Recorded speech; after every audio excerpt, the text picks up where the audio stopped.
आजिका द्विपहरे मुई काଣା काଣା खाइबाटा बनौछे जे ई वीडियो न देखमा सबको जुहार जय मां समले। आजिका मैं मिक्स तरकारीटे करमी बोली करी मुई घरे जेणा तुन शाक थिला सब आनी आसीतिली।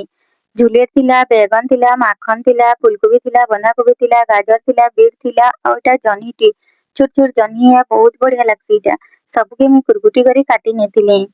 आपण माने वीडियो देखुछन और किए फॉलो ना करबार आपण मानकर सपोर्ट और भल पाइबार लागी मैं एतकी दूर के आसीचे। आपण माने मते एंदा सपोर्ट करूथन और आशीर्वाद दउथन जे मैं भल भल वीडियो बने करी आपनकर पास के पहुंचे पारमी। सबुतन साके मैं कुरकुटी करी काटी नेतिली आउ पैंदे टिके धुई नेतिली आउ तेल देतिली आउ तेल नु सबुतन साके देई नेतिली।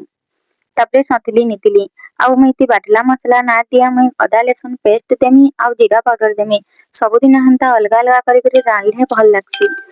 दिने अदा लहसुन पेस्ट देसी, दिने जीरा मसला देसी आउ दिने सबके भाजी नेसी आउ बाटी नेसी आउ रांधसी। हंता मैं अलगा अलगा करी करी रांधसी।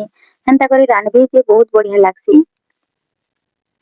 मसला संतली ही गला कि मैं तुन साग के सबके देई नेतिली आउ जहा कुरीकिना पड़ीतिला सबके मैं माजी नेतिली।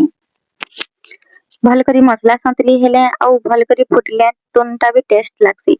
बेले मैं हंदा करसी तुनटा लदी नेसी आउ कुरीकिना जहा पड़ीतिसी सबके माजी नेसी। तापरे मैं आलू के टिके सिझी नेतिली सोस टिके मिलाल सिझी नेतिली आउ चाउल बेसार देई करी भाजी नौछे। एंदा भजा बहुत बढ़िया लागसी तावा न भाजले आउ एंदा भजा किनी लेथा तुने बहुत बढ़िया लागसी। एंदा भजा हेतिले मते लेथा तुन के ही सोल लागसी। आउ आजिका मोर दुपहरर खाना थिला आलू भजा थिला, मिक्स तरकारी थिला, दाल फ्राई थिला, भात थिला। आउ वीडियो देखुछन और किए फॉलो ना करबार फॉलो टे करबे, लाइक टे करबे। रहली जय मां समले।